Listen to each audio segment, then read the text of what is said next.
बिस्मिल्लाहिर्रहमानिर्रहीम, अस्सलाम वालेकुम dear students, this is Ahmad Raza Mir. Sir आज हम स्टार्ट करने जा रहे हैं CAF 3 cost and management accounting का पहला टॉपिक बेसिक कॉन्सेप्ट्स। इस टॉपिक को स्टार्ट करने से पहले मैं बात करना चाहूँगा इन लेक्चर्स के बारे में जो आप करंटली देख रहे हैं। ये ARTT का एक नया प्रोडक्ट है, एक प्रीमियम प्रोडक्ट है, इसका नाम है प्रीमियम फोकस लेक्चर्स। ये लेक्चर किन स्टूडेंट्स के लिए बने, किन लोगों को फोकस करके बनाए जा रहे हैं, इसके क्या फीचर्स हैं, उस पर ज़रा सा हम बात कर लेते हैं। देखिए, एक बच्चा जो अपने घर से ऑनलाइन लेक्चर्स लेता है, ठीक है जी, और वो ये चाहता है कि जी कम से कम टाइम में उसकी ज़्यादा से ज़्यादा चीज़ें कवर हो जाएं, क्योंकि सर लाइव क्लास के अंदर जब टीचर पढ़ा रहा होता है तो हर तबके का बच्चा मौजूद होता है। कोई थोड़ा स्लो होता है, कोई थोड़ा तेज़ होता है, तो टीचर को बाज़ औक़ात एक चीज़ कई दफ़ा रिपीट करना पड़ती है ताकि हर बच्चा एक वेवलेंथ पे आ जाए। लेकिन सर इन लेक्चर्स के अंदर हमने ये फोकस किया है कि जो बच्चा थोड़ा सा तेज़ है, अबव एवरेज या एवरेज और जस्ट अबव एवरेज बच्चा है, उसके लिए सर ये लेक्चर बड़े ज़बरदस्त हैं। इन लेक्चर्स को हमने सर एक लॉजिकल और कोहेरेंट वे में इस तरह डिस्ट्रीब्यूट किया हुआ है कि हर टॉपिक पे हमने 15-15, 20-20, 10-10 मिनट के लेक्चर्स बनाए ताकि बच्चा फोकस होकर उस पर्टिकुलर कॉन्सेप्ट को समझे और फिर उसकी प्रैक्टिस करे। ठीक है जी। तो सर जब आप कल रिवीजन करने बैठेंगे इन लेक्चर्स के थ्रू, तो आपके लिए उस पर्टिकुलर कॉन्सेप्ट को पिन पॉइंट करना बहुत आसान होगा, क्योंकि हर एक लेक्चर जो है वो एक कॉन्सेप्ट पे बेस कर रहा होगा। पूरा 1 घंटे का एक लेक्चर नहीं होगा। ठीक है जी, आपको यानी ढूंढना नहीं पड़ेगा किस लेक्चर में चीज़ मौजूद है, हर एक कॉन्सेप्ट का अलग अलग लेक्चर होगा। फिर प्लस बड़े तमीज़ और तरीके से तहम्मुल से जो है वो इसमें मैंने चीज़ें कवर कराई हैं, ताकि एक बच्चा अगर फोकस रह के बैठ के पढ़ना चाहता है ना, और वो ये समझता है कि जी वो घर में बैठ के फोकस होके टाइम दे के पढ़ सकता है, तो वो आराम से और बहुत ऐसे तरीके से इसमें चीज़ें कवर कर सकता है। ठीक है जी। सर फिर रिवीजन के बारे में मैंने आपको बता दिया कि इससे रिवीजन काफ़ी आसान है। सर फिर जो बच्चा एक लेक्चर्स ले रहा होगा ना, उसको सर अगर कोई सवाल पूछना है तो व्हाट्सएप ग्रुप के ऊपर सर मैं जो है वो हर वक्त अवेलेबल हूँगा। मैं कोशिश करूँगा कि सर दिन में एटलीस्ट जो भी आप सवाल पूछो, उसको तकरीबन 10-12 घंटे के अंदर ही जो है वो आंसर किया जाए, क्योंकि सर मैं दिन में तो क्लासेस ले रहा हूँ, लेकिन शाम में फ़ारिग होके आपके सारे इन सवालों के जवाब सुकून से दे सकूँगा। पहला बैच है हमारा सर, इसलिए हम उसको जो है वो उन बच्चों के लिए जो हमारे इस वक्त इनरोल्ड बच्चे हैं ARTT में, कॉस्टिंग और बाकी के सब्जेक्ट्स के अंदर जो मैं पढ़ा रहा हूँ, उनको तो हम ये फ्री ऑफ कॉस्ट देंगे। ठीक है जी, पहले बैच में, यानी आपको पहले बैच में अगर फिजिकल क्लास ले रहे हो तो फिजिकल क्लास भी मिलेगी, उस फिजिकल क्लास की रिकॉर्डिंग भी मिलेगी और ये फोकस लेक्चर्स भी मिलेंगी। ठीक है जी। लेकिन सर सब्सिक्वेंटली अगले बैचेस से हम इस प्रोडक्ट को अलग कर देंगे, और इस प्रोडक्ट ये प्रीमियम प्रोडक्ट होगा, तो इसके लिए हम पैसे प्रीमियम चार्ज करेंगे और हमारी लाइव क्लासेस उनकी रिकॉर्डिंग अलग चलेगी। हर बैच में इन लेक्चर्स को मैं दोबारा से कराऊंगा, ठीक है जी, और इम्प्रूव करूंगा हर बैच में इसके अंदर, और हर बैच में मेरा फोकस डिफरेंट होगा। यानी मुझे लगेगा कि अगले अटेम्प्ट में फलां टॉपिक ज़्यादा इंपॉर्टेंट है तो उस पर बेतहाशा में सवाल कराऊंगा। ठीक है जी। सर क्या इसमें और नॉर्मल बैच के अंदर कवरेज का डिफरेंस होगा? नहीं सर, कवरेज जितनी नॉर्मल बैच में हो रही होगी उतनी ही कवरेज यहाँ भी हो रही होगी। अगर नॉर्मल बैच 180-170 घंटे का चलेगा तो ये 120 घंटे में कवर हो जाएगा। ठीक है जी। तो पहला बैच आपके लिए फ्री ऑफ कॉस्ट, ताकि आप इसका बेनिफिट लें और हमें इस पर फीडबैक दें कि ये आपको कैसा लगा। लेकिन मैं आपको बता रहा हूँ सर, इन लेक्चर से तैयारी करके एंड का रिविजन और पेपर में फोकस बेहतरीन बनेगा आपका। ठीक है जी। अल्लाह का नाम लेके सर हम शुरू करते हैं। सर सबसे पहले हम बात करेंगे जनाब बिजनेस के ऊपर। बिजनेस क्या है सर? बिजनेस वो तमाम एक्टिविटीज हैं जो प्रॉफिट जनरेट करने के लिए की जाए। देखिए, हमारे पास बिजनेस दो टाइप के होते हैं, एक प्रॉफिट ओरिएंटेड होता है, एक नॉन प्रॉफिट होता है। नॉन प्रॉफिट एक ऐसी चीज है जिसमें प्रॉफिट फोकस नहीं होता। हम कॉस्टिंग में नॉन प्रॉफिट को फोकस नहीं करते हैं, नॉन प्रॉफिट बिजनेस को हम फोकस नहीं करते। हम ये फोकस करते हैं कि एक ऐसा बिजनेस जो प्रॉफिट कमाने के लिए किया जा रहा हो, ठीक है जी, उसकी कॉस्टिंग, उसके डिसीजन मेकिंग को हम किस तरीके से आसान बना सकते हैं, ये हमने सीखना है इस पर्टिकुलर सब्जेक्ट के अंदर। चलें जी सर, सबसे पहले हम डिस्कस करने जाएंगे business. What is business? Business sir उन एक्टिविटीज का मजमुआ है, या वो सारी एक्टिविटीज जो प्रॉफिट जनरेट करने के लिए की जाएं, ये बिजनेस है। मिसाल के तौर पर सर मैं आपको पढ़ा रहा हूँ, आपसे मैंने फी चार्ज करनी है, ये बिजनेस है, प्रॉफिट कमाने के लिए कर रहा हूँ। मिसाल के तौर पर सर एक दुकान वाला बंदा गुड्स खरीदता है और बेचता है, सर ऑब्जेक्टिव क्या है? प्रॉफिट कमाना, वो भी बिजनेस है। सर एक डॉक्टर सर्जरी भी परफॉर्म कर रहा होता है, सर मेडिकल सर्विसेज भी दे रहा है, सर ये क्या कर रहा है जनाब? प्रॉफिट कमाने के लिए काम कर रहा है, बिजनेस। तो हर वो एक्टिविटी जो प्रॉफिट जनरेट करने के लिए की जाए वो बिजनेस है। सर बिजनेस को स्ट्रक्चर के हिसाब से हम दो हिस्सों में डिवाइड कर सकते हैं। दो टाइप के बिजनेस हैं, एक हमारे पास सर ट्रेडिंग बिजनेस है और एक हमारे पास मैन्युफैक्चरिंग बिजनेस है। ट्रेडिंग बिजनेस का मतलब क्या है? जिसमें एक बंदा एक मार्केट से चीजें खरीदता है, और दूसरे मार्केट में लाके बेच देता है। ठीक है जी। तो सर जिनको बेचता है वो इसी मार्केट से, पहली मार्केट से खुद क्यों नहीं खरीद लेते? सर मे बी उनका एक्सेस ना हो उस मार्केट में। ठीक है जी। मिसाल के तौर पर अल्टीमेटली ये बंदा जिस कस्टमर को गुड्स बेचता है, पहली मार्केट तक उस कस्टमर का एक्सेस ना हो, तो ये क्या करता है, मिसाल के तौर पर यहाँ से गुड्स खरीदता है और इस मार्केट में लाके बेच देता है। ठीक है जी। एक थोड़ी सी बिलो द बेल्ट एग्जांपल दूंगा। अज्यूम करें कि ये बंदा काबुल से सर नशावर चीज़ें खरीदता है, चर्स खरीदता है सर, और ला के सर उसको कराची में बेच देता है। तो सर जो कराची में बायर मौजूद है ना, उसका काबुल तक एक्सेस नहीं है, तो इस वजह से इसका ट्रेडिंग बिजनेस चल रहा है। ठीक है जी। तो याद रखिएगा, ट्रेडर कौन होता है? जो एक मार्केट से चीज खरीदता है और दूसरी मार्केट में लाके बेच देता है। सर मैन्युफैक्चरर कौन होता है? मैन्युफैक्चरिंग बिजनेस क्या है? जिसमें सर रॉ मटेरियल से लकड़ियां, इसको प्रोसेस करता है सर एक मजदूर। ठीक है जी। और प्रोसेस करने के बाद इससे फिनिश गुड्स बना देता है। ठीक है जी। ये पर्टिकुलर प्रोसेस कहलाता है मैन्युफैक्चरिंग प्रोसेस। तो ऐसी कंपनी जो एक फॉर्म में एक चीज खरीदती है, उसको कन्वर्ट करती है, प्रोसेस करती है दूसरे फॉर्म में, और सर वो दूसरे फॉर्म में बनी हुई चीज उठा के कस्टमर्स को बेचती है, तो हम कहेंगे कि ये एक मैन्युफैक्चरर है। पक्का। सर वो सर्विस एंटिटीज कहाँ गई? सर वो भी मैन्युफैक्चरिंग में आ गई, क्योंकि कुछ एंटिटीज गुड्स मैन्युफैक्चर करते हैं, कुछ एंटिटीज सर्विस मैन्युफैक्चर कर रही होती है। एक अस्पताल के अंदर जो डॉक्टर सर्विस दे रहा है, वो टेक्निकली मैन्युफैक्चर कर रहा है सर्विस। एक सर मिसाल के तौर पे मैं फोटोकॉपी वाले की दुकान पे जाता हूँ, मुझे फोटोकॉपी करके देता है, तो सादा पेपर को वो कन्वर्ट कर देता है सर एक यूजेबल पेपर के अंदर, एक डॉक्यूमेंट के अंदर। सर ये एक प्रोडक्शन एक्टिविटी है। सर मैं मिसाल के तौर पर एक कारपेंटर की दुकान में जाता हूँ, सर वो लकड़ियाँ लेके उससे फर्नीचर बना के दे देता है। सर ये एक मैन्युफैक्चरिंग एक्टिविटी है। ठीक है जी। तो सर मैन्युफैक्चरिंग एक्टिविटी में रॉ मटेरियल लेके उसको फिनिश गुड्स बना देना, ये भी मैन्युफैक्चरिंग एक्टिविटी है। सर्विसेज देना भी मैन्युफैक्चरिंग एक्टिविटी है। तो हमारे पास सर दो किस्म के बिजनेस हो गए, एक ट्रेडर जो एक चीज खरीदता है एक मार्केट से और दूसरी मार्केट में लाके बेच देता है, और एक मैन्युफैक्चरर जो सर एक फॉर्म में रॉ मटेरियल खरीदता है, उस फॉर्म को कन्वर्ट करता है, सर मैन्युफैक्चरिंग प्रोसेस चलाता है पूरा, कन्वर्जन प्रोसेस चलाता है पूरा, और फिनिश गुड्स बना देता है। तो सर हमने इसकी डेफिनेशन ये लिखी है कि ट्रेडिंग बिजनेस में purchase from one market and sale in the other market. ठीक है जी। और सर मैन्युफैक्चरिंग बिजनेस में purchase raw material and converts into a product for further sale. ठीक है जी। याद रहेगा, मैन्युफैक्चरिंग जो कंपनी है उसका काम कॉम्प्लेक्स है। उसे रॉ मटेरियल खरीदना है, फिर मजदूर को अपॉइंट करना है, फिर फैक्ट्री लगानी है, फिर उसमें गुड्स को कन्वर्ट करना है, क्या बना देना, फिनिश गुड्स। ट्रेडर का काम बहुत आसान है, उसकी एक ही बड़ी कॉस्ट है, परचेस किया, परचेस कॉस्ट, बेच दिया। मैन्युफैक्चरिंग में मटेरियल खरीदा, लेबर खरीदा, फिर फैक्ट्री लगाई, ओवरहेड्स लगाया नहीं, फैक्ट्री के अंदर खर्चे लगाने के बाद गुड्स प्रोड्यूस हुई और फिर उसके बाद उसको बेचा। तो ज्यादा कॉम्प्लेक्स कॉस्टिंग स्ट्रक्चर किसका है? एक मैन्युफैक्चरिंग कंपनी का। एक आसान कॉस्ट स्ट्रक्चर किसका है सर? सर वो हमारे पास ट्रेडिंग कंपनी का है। पक्का जी। तो सर हम एक स्टेप और आगे बढ़ते हैं और हम अपना पूरा फोकस इस कॉस्टिंग के अंदर मैन्युफैक्चरिंग कंपनीज पे रखेंगे। कुछ एक आध टॉपिक ऐसा आएगा जहां ट्रेडिंग कंपनीज डिस्कस हो रही होंगी, लेकिन मेजॉरिटी ऑफ द टाइम्स हम अपना फोकस रखेंगे सर मैन्युफैक्चरिंग कंपनीज के ऊपर। डन। तो सर हम आगे जितने भी टॉपिक्स देखते जाएंगे, हमारा फोकस मैन्युफैक्चरिंग कंपनीज होगा, उसी की कॉस्टिंग देख रहे होंगे। तो आए सर, जरा सर एक स्टेप और आगे जाते हैं हम जनाब। चलिए जनाब, अब हम बात करेंगे एक मैन्युफैक्चरिंग कंपनी के ऑर्गेनाइजेशनल स्ट्रक्चर की। अंदर से मैन्युफैक्चरिंग कंपनी कैसी है, उसमें कौन कौन से फंक्शंस होते हैं। देखिए याद रखिएगा, आपके पूरे कोर्स का 90% हिस्सा जो है वो मैन्युफैक्चरिंग कंपनीज के ऊपर है, यानी उसकी सारी कॉस्टिंग मैन्युफैक्चरिंग कंपनी की कॉस्टिंग है। 10% टॉपिक्स आपके कोर्स में ऐसे हैं जो ट्रेडिंग कंपनी से रिलेटेड है। तो सर अगर हम मैन्युफैक्चरिंग कंपनी में घुसते हैं ना, तो हमें एक तरफ नजर आती है मैन्युफैक्चरिंग कंपनी के अंदर फैक्ट्री, जहां गुड्स प्रोड्यूस हो रहे हैं। फिर सर गुड्स प्रोड्यूस होने के बाद वो सेल्स फंक्शन में जाते हैं, जहां उनको बेचने के लिए एफर्ट की जाती है, उनको बेचा जाता है। और फिर सर सारा हिसाब किताब हम एडमिन फंक्शन के अंदर रखते हैं। ठीक है जी। तो तीन तीन जो है वो फंक्शंस हैं एक मैन्युफैक्चरिंग कंपनी के अंदर। फैक्ट्री, जहां गुड्स प्रोड्यूस हो रही है। सेल्स फंक्शन, जहां प्रोड्यूस की हुई गुड्स को हम बेचते हैं डिफरेंट तरीके से, डिफरेंट चैनल्स के थ्रू।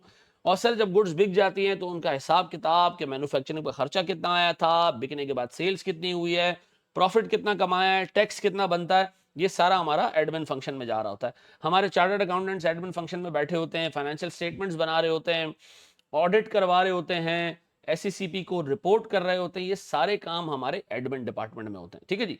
सेल्स डिपार्टमेंट की जिम्मेदारी बनी हुई गुड्स, प्रोड्यूस की हुई गुड्स डिफरेंट तरीके से डिफरेंट क्लास ऑफ कस्टमर्स को बेचना है। ठीक है जी। और सर हमारा जो मेन काम है वो फैक्ट्री के अंदर है, फैक्ट्री के अंदर गुड्स प्रोड्यूस होती है। डन। तीन फंक्शन हो गए एक मैन्युफैक्चरिंग कंपनी के अंदर। अब हम बात करेंगे जी एक मैन्युफैक्चरिंग कंपनी में कॉस्ट कितने टाइप की इनकर होती है। दो टाइप की कॉस्ट इनकर होती है। वो सारी कॉस्ट जो फैक्ट्री के अंदर मैन्युफैक्चरिंग कंपनी के अंदर जो फैक्ट्री है, उस फैक्ट्री के अंदर जितनी भी कॉस्ट इनकर होती है गुड्स मैन्युफैक्चर करने के लिए, वो मैन्युफैक्चरिंग कॉस्ट कहलाती है। वो मैन्युफैक्चरिंग कॉस्ट कहलाती है। और सर इस फैक्ट्री के बाहर दो डिपार्टमेंट्स हैं, सेल्स डिपार्टमेंट और एडमिन डिपार्टमेंट। इस सेल्स और एडमिन डिपार्टमेंट में जो खर्चा होता है कमीशन का, एडवर्टाइजिंग का, सर अकाउंट्स बनाने का, सर और चार्टर्ड अकाउंटेंट्स की सैलरी, सर हमारा लीगल फंक्शन, इन सब की कॉस्ट को हम कहते हैं नॉन मैन्युफैक्चरिंग कॉस्ट। तो फैक्ट्री में जो खर्चा हो रहा है वो मैन्युफैक्चरिंग कॉस्ट, जो फैक्ट्री के बाहर खर्चा हो रहा है वो नॉन मैन्युफैक्चरिंग कॉस्ट। फैक्ट्री के बाहर यानी सेल्स डिपार्टमेंट और एडमिन डिपार्टमेंट। डन हो गया जी। मैं फिर रिपीट करूंगा, एक एक मैन्युफैक्चरिंग कंपनी में हम घुसते हैं, पहले फैक्ट्री नजर आती है, सेल्स फंक्शन नजर आता है, एडमिन फंक्शन नजर आता है। मैन फैक्ट्री का काम गुड्स प्रोड्यूस करना, सेल्स फंक्शन का काम उसको बेचना, एडमिन फंक्शन का काम सारा हिसाब किताब रखना। एक फैक्ट्री के अंदर अब हम घुसने जा रहे हैं। अब हम फैक्ट्री में घुसने जा रहे हैं। फैक्ट्री में जब हम घुसते हैं तो हमें पता चलता है जी फैक्ट्री के अंदर जितना खर्चा होता है गुड्स प्रोड्यूस करने का, प्यारे बच्चों हम उसको मैन्युफैक्चरिंग कॉस्ट कहते हैं। ठीक है जी। अब मैन्युफैक्चरिंग कॉस्ट का वर्ड जहां सुनो ना तो जहन में ये रखो कि ये कॉस्ट वो है जो फैक्ट्री के अंदर इनकर हो रही है। फैक्ट्री में क्या बनती है? गुड्स बनती हैं। फैक्ट्री के अंदर जो सारा खर्चा होता है उसको हम क्या कहते हैं? Manufacturing cost. अब मैन्युफैक्चरिंग कॉस्ट दो टाइप की है, एक कहलाती है डायरेक्ट कॉस्ट और दूसरी कहलाती है इनडायरेक्ट कॉस्ट या ओवरहेड्स। इनको एक ही नाम देते हैं हम, ओवरहेड्स। आमतौर पर इनडायरेक्ट कॉस्ट भी कहते हैं, ओवरहेड्स भी कहते हैं। Sir direct cost, indirect cost ये वो खर्चे हैं जो फैक्ट्री के अंदर हो रहे हैं, और फैक्ट्री के अंदर जो खर्चा होता है उसको मैन्युफैक्चरिंग कॉस्ट कह रहे हैं। सबसे पहले हम बात करते हैं डायरेक्ट कॉस्ट के बारे में। डायरेक्ट कॉस्ट है क्या? डायरेक्ट कॉस्ट की डेफिनेशन बताने से पहले ना मेरे लिए बहुत आसान हो जाएगा अगर मैं उसके कंपोनेंट्स पे बात कर लूं। डायरेक्ट मटेरियल क्या है और डायरेक्ट लेबर क्या है। देखिए, एक प्रोडक्ट बनाने में जो मटेरियल इस्तेमाल हुआ और वो इसमें फिजिकली मौजूद है, यही सर इस पेन के अंदर प्लास्टिक मौजूद है, सर यहाँ रबड़ लगा हुआ है इसके एंड पे, सर ये टिप लोहे की है, सर इसके अंदर इंक शामिल है, ये सारे मटेरियल जो इस प्रोडक्ट में फिजिकली मौजूद है ना, ये डायरेक्ट मटेरियल कहलाते हैं।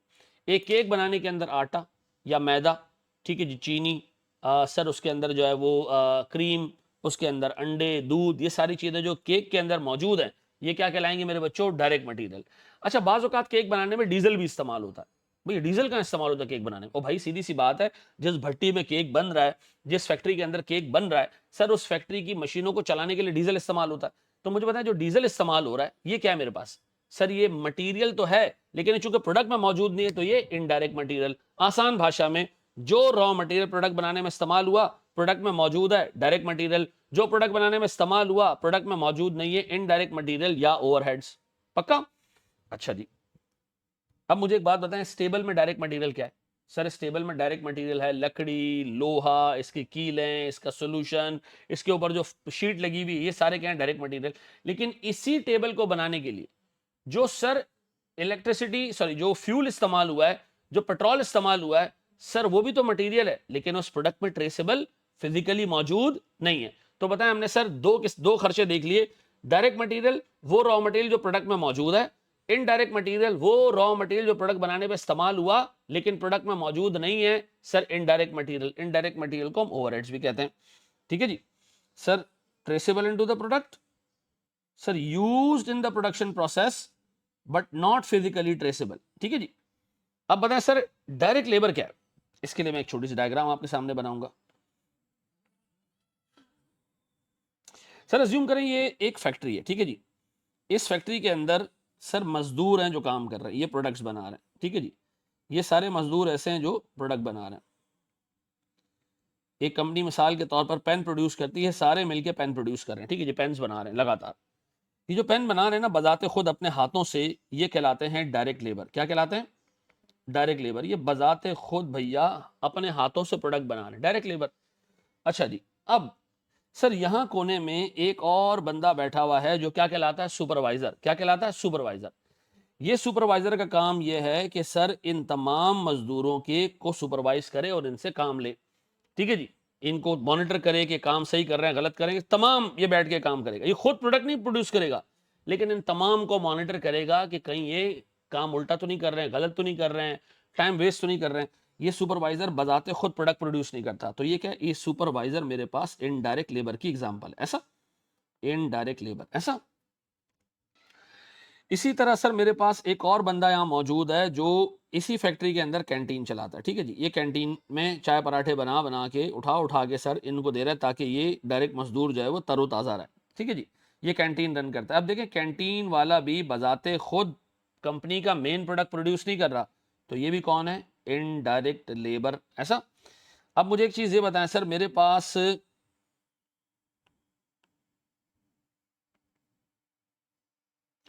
एक और बंदा है सर, यहां बैठा हुआ है सर, इसके पास कुछ हथौड़े, कुछ पाने, कुछ रेंच पड़े हुए हैं सर। इसका काम क्या है सर, इन डायरेक्ट वर्कर्स को जब कोई मशीन बंद हो जाती है ना फैक्ट्री की, क्योंकि डायरेक्ट वर्कर तो प्रोडक्ट प्रोड्यूस कर रहे हैं, मशीन भी यूज कर रहे होंगे, तो जब मशीन बंद हो जाती है तो भागते दौड़ते आके मशीन सही कर देता है। ये बंदा है सर हमारा मशीन सपोर्ट। सर ये बंदा जो मशीन सपोर्ट में काम कर रहा है ना सर, ये भी इनडायरेक्ट लेबर है। क्यों, ये बजाते खुद प्रोडक्ट प्रोड्यूस नहीं कर रहा, ये प्रोडक्शन प्रोसेस को फैसिलिटेट कर रहा है। सर इस दरवाजे के बाहर एक चौकीदार बैठा हुआ है जो फैक्ट्री में अनऑथराइज एक्सेस रोक रहा है। तो मुझे बताएं सर ये भी कौन है, सर ये भी मेरे पास इनडायरेक्ट लेबर है, ठीक है जी, सिक्योरिटी है ये। अब बताएं सर मेरे पास डायरेक्ट लेबर वो बंदा जो बजाते खुद प्रोडक्ट प्रोड्यूस करे, वो डायरेक्ट लेबर, और सर वो बंदा जो प्रोडक्शन प्रोसेस को फैसिलिटेट करे लेकिन प्रोडक्ट प्रोड्यूस ना करे, वो indirect labour. Direct labour direct cost में आ गया, इनडायरेक्ट लेबर इनडायरेक्ट कॉस्ट में यानी कि ओवरहेड्स में चला गया। अब बताएं कोई आपसे पूछे ओवरहेड्स क्या है, आप कहो जी इनडायरेक्ट कॉस्ट यानी इनडायरेक्ट मटेरियल, वो मटेरियल जो प्रोडक्ट बनाने में इस्तेमाल हुआ लेकिन प्रोडक्ट में ट्रेसेबल नहीं है। इनडायरेक्ट लेबर वो लेबर जो प्रोडक्शन प्रोसेस को फैसिलिटेट तो कर रहा है लेकिन बजाते खुद प्रोडक्शन नहीं कर रहा, ठीक है जी। अब मुझे एक बात बताएं मेरे बच्चों, डायरेक्ट कॉस्ट का मतलब क्या है। डायरेक्ट कॉस्ट का मतलब वो जो प्रोडक्शन या प्रोडक्ट से डायरेक्टली रिलेटेड है, डायरेक्ट मटेरियल जो प्रोडक्ट में ट्रेसेबल है, मौजूद है, डायरेक्ट लेबर जो मजदूर उस पर काम करे नहीं, हर एक यूनिट पे जो खर्चा आ रहा है ना वो आपको पता चल रहा है। सर इनडायरेक्ट कॉस्ट जो है वो आम तौर पे एक प्रोडक्ट से डायरेक्टली रिलेटेड नहीं होती है। मिसाल के तौर पर केक बनाने में अंडे कितने लगे ये तो प्रोडक्ट में आपको मौजूद है, 2 अंडे लगे केक पे, लेकिन एक केक बनाने पे डीजल कितना लगा है ये मालूम नहीं किया जा सकता, क्योंकि डीजल तो सर यूज हुआ है केक से बाहर, मशीनों में लगा है, उसकी वजह से केक बना। कोई ये स्पेसिफाई नहीं कर सकता कि इस वाले केक पे कितना डीजल लगा है, तो इसलिए हम उसको क्या कहते हैं, इनडायरेक्ट कॉस्ट। सर इसकी डेफिनेशन कभी पेपर में नहीं आती, लेकिन आपको पता होना चाहिए कि डायरेक्ट कॉस्ट इनडायरेक्ट कॉस्ट है क्या। डायरेक्ट कॉस्ट वो जो डायरेक्टली प्रोडक्ट से रिलेटेड है, डायरेक्ट मटेरियल जो फिजिकल ट्रेसेबल मटेरियल है, डायरेक्ट लेबर वो लेबर जो बजाते खुद इस पे काम कर रहा है। सर इनडायरेक्ट मटेरियल जो इस प्रोडक्ट को बनाने पे इस्तेमाल हुआ लेकिन इस प्रोडक्ट में फिजिकली ट्रेसेबल नहीं है, तो अब अंदाजे से हम इस पर खर्चा एलोकेट करेंगे।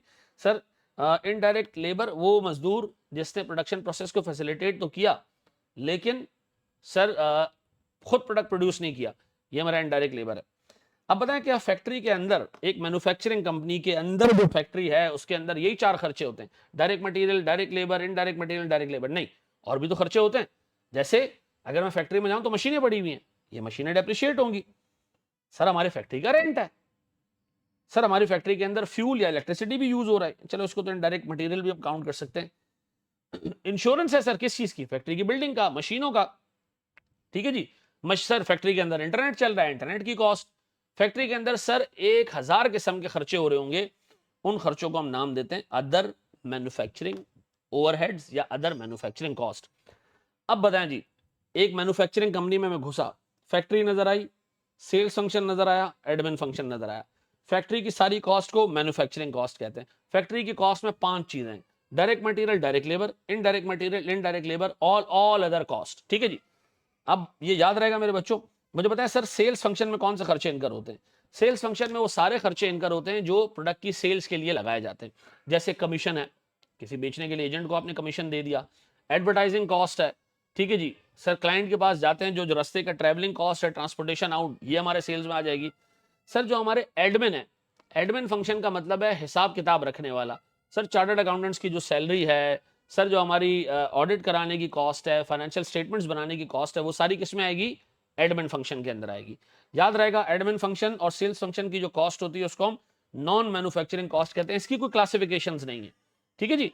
अब बताएं जी, मैन्युफैक्चरिंग कंपनी के अंदर घुसोगे तो फैक्ट्री के सारे खर्चे मैन्युफैक्चरिंग कॉस्ट, एडमिन और सेलिंग के सारे खर्चे non manufacturing cost. Manufacturing cost में direct material, direct labour, indirect material, indirect labour, और साथ ही साथ हमारे पास जो बाकी के खर्चे हैं वो अदर मैन्युफैक्चरिंग कॉस्ट या अदर ओवरहेड्स। ठीक है जी सर, आई होप आपको याद रहेगा। हम एक स्टेप और आगे बढ़ते हैं। Thank you very much.